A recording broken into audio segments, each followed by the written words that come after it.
സ്വാഗതം. ടൊറാക്കൾ ബൈ ഇന്ദിര എന്നുള്ള ചാനലിലേക്ക് എല്ലാവർക്കും സ്വാഗതം. Very good morning, have A nice day.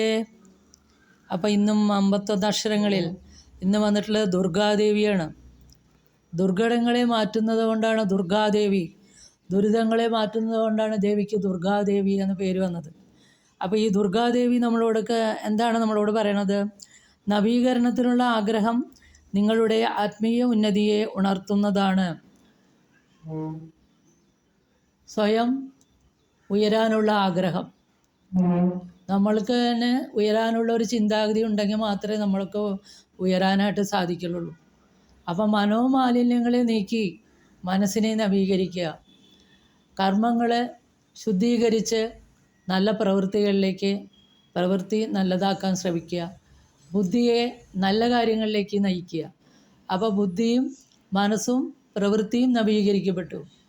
അങ്ങനെ നവീകരണത്തിനുള്ള ആഗ്രഹം നമ്മളിലുണ്ടെങ്കിൽ അത് നമ്മുടെ ആത്മീയ ഉന്നതിയെ ഉണർത്തുന്നതാണ്. അപ്പം നവീകരണത്തിനുള്ള ആഗ്രഹം നിങ്ങളുടെ ആത്മീയ ഉന്നതിയെ ഉണർത്തുന്നതാണ്. അപ്പോൾ ഒരാൾക്ക് ഉയരണം എന്നുണ്ടെങ്കിൽ അയാൾ തന്നെ വിചാരിക്കണം, അയാൾക്ക് തോന്നണം അയാൾക്ക് ഉയരണം എന്നുള്ളത്. അപ്പോൾ അതിന് തയ്യാറാവണം. നമ്മൾ തന്നെ വേണം ഉണർത്താൻ അല്ലെങ്കിൽ ഉയർത്താൻ.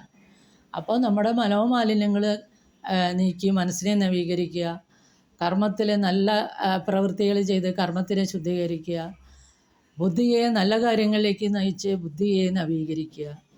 അപ്പോൾ ബുദ്ധിയും മനസ്സും പ്രവൃത്തിയും നവീകരിക്കപ്പെടുമ്പോൾ നിങ്ങൾ ആത്മീയമായ ഉന്നതിയിലേക്ക് ഉയർത്തപ്പെടും എന്നുള്ളതാണ് നമ്മുടെ ദുർഗാദേവി നമുക്ക് തരണ സന്ദേശം.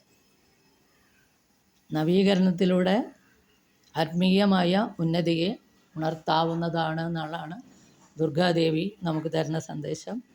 അപ്പോൾ ഇത് ഉൾക്കൊണ്ട് എല്ലാവരും മുന്നോട്ട് പോകണം എന്നാണ് ദേവി പറയുന്നത്. അപ്പോൾ do subscribe, share and like. Thank you.